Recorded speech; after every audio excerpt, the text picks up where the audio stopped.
Ya, assalamualaikum warahmatullahi wabarakatuh.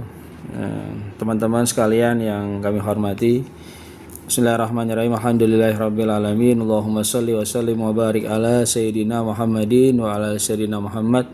Rabbi shrah li sadri wa yassir li amri wahlul 'uqdatam min lisani yafqahu qawli. Ketemu lagi dengan saya. Al-Fakir ingin membaca buku tentang Al-Awasim minal Qawasim, gejolak api permusuhan. Di sini ada tulisan Syiah Khawarij dan orientalis terhadap sahabat Nabi SAW, ditulis oleh Ibnul Al-Arabi, ditakik oleh Syekh Muhibbuddin Al-Khatib dan kata pengantar oleh Dr. Muhammad Ibnu Abdussalam. Awalan kita udah pernah bahas tentang buku ini. Yang pertama kita bahas langsung ke Qasimah 1 Qasimah 1, Qasimah Azhari, bencana besar. Sering kita kalau kita belajar sejarah Sirah Nabawi, siapa sih sebenarnya khalifah itu khalifah yang pertama itu khalifah yang kita ketahui adalah Khalifah Abu Bakar As-Siddiq, Khalifah Umar bin Khattab, Khalifah Utsman bin Affan, dan Khalifah Ali bin Abi Thalib. Namun dari balik pengangkatan dan dibaiatnya Khalifah yang pertama Sayyidina Abu Bakar As-Siddiq, banyak peristiwa-peristiwa penting, kejadian-kejadian penting dan kejadian besar yang melatar belakangi pembaiat Khalifah pertama kita Sayyidina Abu Bakar As-Siddiq.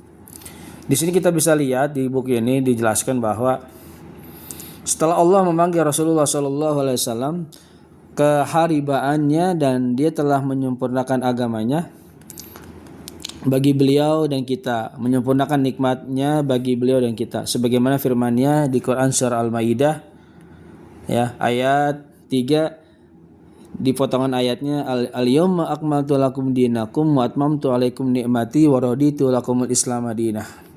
Pada hari ini telah kusempurnakan untuk kamu agamamu dan telah kucukupkan kepadamu nikmatku dan telah kuridhoi Islam itu jadi agama bagimu.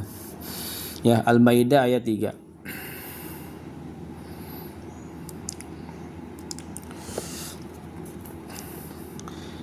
Tak ada sesuatu pun di dunia ini yang sempurna kecuali pasti dihinggapi kekurangan. Agar kesempurnaan yang diinginkan hanya untuk Allah Subhanahu wa taala. Itulah amal kebaikan dan tempat tinggal akhirat. Anas berkata, sahabat Nabi, belum lagi tangan-tangan kami bersih dari tanah makam Rasulullah SAW sehingga kami mengingkari hati-hati kami. Di sini ada catatan kaki nomor 13, tulisannya dalam cetakan Al-Jazair Nufusana. Sementara yang diriwayatkan oleh dalam hadis lapas kulubana yang berasal dari riwayat Al-Hafiz Ibnu Katsir mengisyaratkan hal itu dalam Al-Bidayah wa Nihayah nomor 5 juz 5 nomor 273 dan 274. Salah satu riwayat tersebut milik Imam Ahmad dari Anas, ketika Rasulullah SAW datang ke Madinah maka segala sesuatu jadi bercahaya, lalu ketika beliau wafat segala sesuatu menjadi gelap. Lalu Anas berkata, belum lagi tangan-tangan kami selesai menguburkan Rasulullah sehingga kami mengingkari hati-hati kami. Begitulah yang diriwayatkan oleh Tirmizi dan Ibnu Majah.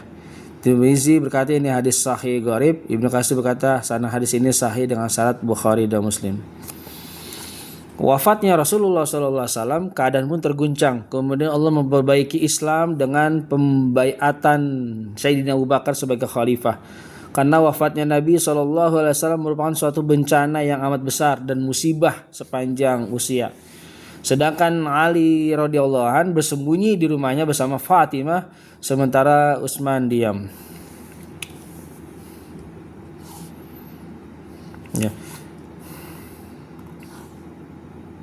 Di sini ada penjelasannya. Ada catatan kaki kenapa Sayyidina Ali bersembunyi di rumahnya bersama Fatimah. Fatimah radhiyallahu anha marah kepada Abu Bakar yang bersikeras menunaikan sabda Rasulullah SAW, kami tidak mewariskan apa yang kami tinggalkan, adalah sedekah. Dan ini akan dipaparkan secara detail nanti. Kita bisa lihat di sini Al-Hafiz Ibnu Katsir berkata dalam Bidayah wa Hinayah nomor 6 juz 6 nomor 333, Tatkala Fatimah sakit, Abu Bakar membesuknya. Abu Bakar datang ke Fatimah lalu meminta keridoannya. Fatimah pun meridainya. Hadis ini diriwayatkan oleh Baihaqi dari Jalal Ismail bin Abu Khalid al-Asy'abi. Al-Baihaqi berkata ini hadis mursal hasan dengan sanad yang sahih. Abu Khalid berkata nomor 64 38 juz 5 nomor 82 83 dari hadis Urwah dari Aisyah. Setelah Fatimah wafat, dia dimakamkan oleh suaminya yaitu Ali bin Abi Thalib pada malam hari. Ali tidak memberitahukan kematian Fatimah kepada Abu Bakar. Fatimah disolati oleh Ali dihormati oleh masyarakat semasa hidup Fatimah radhiyallahu anha. Setelah Fatimah wafat, Ali kurang mendapat penghormatan dari masyarakat lalu dia ingin memperbaiki hubungan dengan Abu Bakar dan ingin membaiatnya. Pembaiatan Ali terhadap Abu Bakar adalah pembaiatan yang kedua setelah pembaiatan pertamanya yang dilakukan di Saqifah Bani Sa'idah. Ya. Ali tidak pernah berhenti salat di belakang Abu Bakar As-Siddiq. Ali juga bersama Abu Bakar menuju Zilqusyah ketika Abu Bakar keluar dengan menghunus pedangnya untuk memengari orang-orang murtad. Barangkali yang dimaksud pengarang begini Ali bersembunyi adalah apa yang terjadi pada Ali dan Zubair menjadi pertemuan di Saqifah Bani Sa'idah. Umar bin Khattab radhiyallahu anhu mengisahkan hal itu pada khutbah yang disampaikan di Madinah setelah Zulhijjah, setelah haji terakhir yang dilakukannya. Ya, kita bisa lihat ya selanjutnya. Adapun Umar mencampur adukan bicara tidak karuan. Umar berkata Rasulullah tidak wafat. Sesungguhnya Allah berjanji kepadanya sebagaimana dijanji kepada Musa. Sesungguhnya Rasulullah Shallallahu Alaihi Wasallam akan kembali hidup lalu memotong tangan dan kaki orang-orang munafik. Ya. Pertanyaannya kenapa Sayyidina Ali tidak keluar? Ya. Sayyidina Ali bukan bersembunyi ya. Tidak keluar di dalam rumah itu sebenarnya Sayyidina Ali sedang menenangkan istrinya Siti Fatimah ya. Karena Siti Fatimah adalah putri Rasulullah Shallallahu Alaihi Wasallam atas wafatnya Nabi. Ya, Ali menenangkan Siti Fatimah di rumah ya dan berharap masyarakat kaum muslimin tidak tahu apa yang terjadi dengan Siti Fatimah. Dan pada akhirnya pun Sayyidina Ali juga membaiat Abu Bakar As-Siddiq karena orang kedua setelah Rasulullah yaitu Sayyidina Abu Bakar As-Siddiq. Perhatian Sayyidina Abbas dan Ali tertuju pada urusan pribadi mereka saat sakitnya Nabi. Abbas berkata kepada Ali, ya, ini sebelum Rasulullah SAW wafat.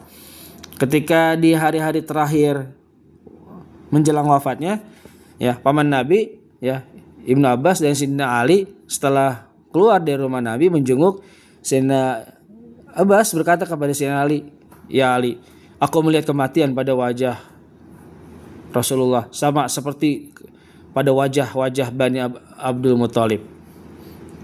Dan itu yang dirahasiakan oleh Sayyidina Abbas dan Sayyidina Ali. Kemarilah sehingga kita menanyakan kepada Rasulullah SAW. Jika perkara ini ada pada kita maka kita mengetahuinya. Perhatian Abbas dan Ali tertuju pada warisan mereka yang ditinggalkan Nabi SAW yang terdiri dari Fadak, Bani Quraiza dan Khaybar. Ya. Kondisi orang-orang Ansar mengalami keguncangan. Mereka meminta puncak kepemimpinan diberikan pada kelompok mereka atau bersekutu dengan orang Muhajirin. Putuslah hati para tentara yang ketika itu berada di bawah pimpinan Usamah bin Zaid sudah sampai di Al-Juruf. Ya.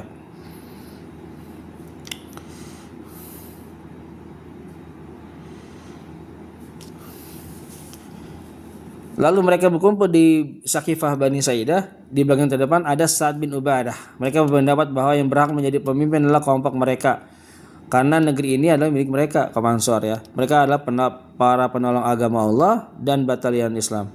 Maka tidak layak menjadi pemimpin mereka orang Ansar. Juru bicara mereka adalah Hubab bin Munzir berkata, kami adalah akar negara ini dan pokoknya. Dari kelompok kami ada pemimpin, dari kelompok kalian juga ada pemimpin. Meski demikian, seorang laki-laki Ansar yaitu Basir bin Sa'ad al-Khazraji, ayah Nu'man bin Bashir, mendahului Umar dalam membaiat Abu Bakar. Sesaat sebelumnya di Saqifah terdapat dua orang yang saleh, Waim bin Sa'idah al-Ausi dan Ma'ad bin Abi, sekutu Ansar. Mereka tidak simpatik dengan ambisi kaum Ansar ini. Keduanya lantas keluar. Menurut keduanya hendak kaum Muhajirin mendatangkan perkara mereka tanpa perlu memperdulikan siapapun. Bahkan kebijaksanaan Abu Bakar dan cahaya iman yang murni hati membuat lebih mampu mengatur dan mengurus agama Islam pada saat ditimpa bencana yang paling besar.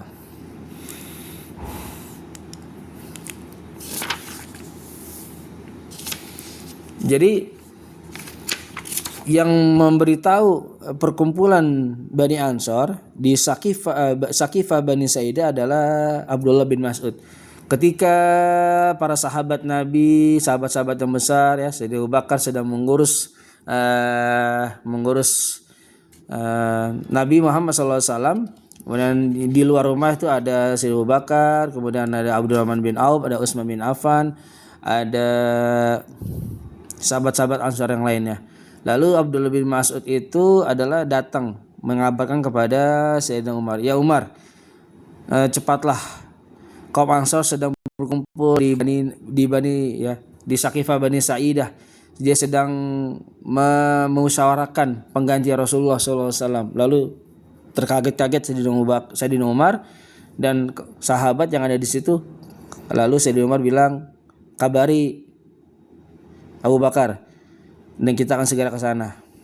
Lalu Abu Bakar bertanya, "Ya Umar, celaka Umar, kenapa kau mengganggu aku? Aku sedang mengurus Rasulullah." "Ya Abu Bakar, kalaupun anakku mati," kata Sayyidina Umar, "kalaupun anakku mati, aku tidak akan bisa mempalingkan terhadap musibah yang lebih besar." Musibah apa? Musibah atas kematiannya Rasulullah SAW sebagai akan menggantikan seorang pemimpin. Maka bergegaslah para sahabat, Sayyidina Abu Bakar, Sayyidina Umar, ada Utsman bin Affan, ada Abdurrahman bin Auf dan lain-lain sebagainya. Lalu mengunjungi Saqifah Bani Sa'idah. Dan mereka tahu, mereka datang. Ya, akhirnya terjadi perdebatan yang lumayan panjang. Ya, kaum Ansar menginginkan Sa'ad bin Ubadah sebagai pemimpin. Ya. Lalu Abu Bakar menjelaskan, "Wahai Ansar, engkau adalah penolong agama Allah. Engkau adalah sebaik-sebaik yang bagaimana Rasulullah SAW sampaikan, engkau adalah sebaik-baik penolong Allah. Engkau yang mempunyai tanah ini, engkau yang mempunyai dunia ini, engkau yang mempunyai harta ini, dan agama ini tersebar juga karena engkau, wahai kaum Ansar." Namun ketahuilah bahwa Muhammad adalah dari keturunan Quraisy Mekah yang sangat agung keturunannya. Oleh karena itu ketahuilah bahwa yang menjadi pemimpin adalah harus dari keturunannya, dari Quraisy. Lalu Ansar dia terima, "Tidak, aku ingin menjadikan pemimpin. Engkau satu pemimpin dari kami, satu pemimpin dari engkau." Lalu Sayyidina Umar tampil, "Tidak ada dua pemimpin kecuali kehancuran. Karena satu pemimpin sudah bisa hancur, bagaimana dengan dua kepemimpinan? Oleh karena itu kita tentukan saja pimpinan kita satu, pengganti Rasulullah SAW. Dan orang yang paling dekat dengan Rasulullah adalah Abu Bakar As-Siddiq." Awalnya Sayyidina Abu Bakar itu ingin membaiat Sayyidina Umar, tapi Sayyidina Umar menolak. Lah, janganlah Abu Bakar, engkau menimpahkan gunung yang amat besar dalam pundakku. Yang orang yang paling layak setelah Rasulullah SAW adalah engkau, ya Abu Bakar. Kata Abu Bakar, "Aku tidak kuat, wahai Umar, engkau yang lebih kuat dariku." "Lah, aku kuat," kata Sayyidina Umar, "aku kuat, aku akan menjadi pendampingmu. Engkau orang yang menggantikan imam Rasulullah SAW ketika sedang sakit. Ketika aku pernah menggantikan Rasulullah sebagai imam, Rasulullah tidak senang dengan aku menjadi imam. Tetapi ketika engkau menjadi imam, Rasulullah ridha dan Allah pun ridha. Oleh karena itu, ulurkanlah tanganmu, wahai Abu Bakar, kami akan membaiatmu." Nah, lalu diputuskan secara musyawarah, secara mufakat bahwa pemimpin khalifah yang pertama yang dibaiat adalah Sayyidina Abu Bakar As-Siddiq. Lalu para sahabat dari kaum Muhajirin dan kaum Ansar membaiat Sayyidina Abu Bakar As-Siddiq sebagai khalifah pertama. Memang pada saat itu Sayyidina Ali memang tidak ada di situ. Setelah sekian waktu berlalu, beberapa jam lalu Sayyidina Ali keluar bertemu dengan para sahabat dan menyampaikan. Dan Sayyidina Umar berkata, "Ya Ali, dari mana saja engkau?" "Aku di rumah menemani istriku yang sangat sedih atas meninggalnya Rasulullah SAW." "Wahai Ali, ketahuilah bahwa tidak ada dua kelompok yang ingin menjadikan suatu pemimpin." Ali terkaget. Lalu Ali datang mengunjungi Abu Bakar dan membaiat Sayyidina Abu Bakar As-Siddiq sebagai khalifah yang pertama. Jadi jelas ya, kejadian yang siapa yang menjadi pemimpin ya adalah Sayyidina Abu Bakar As-Siddiq radhiyallahu anhu.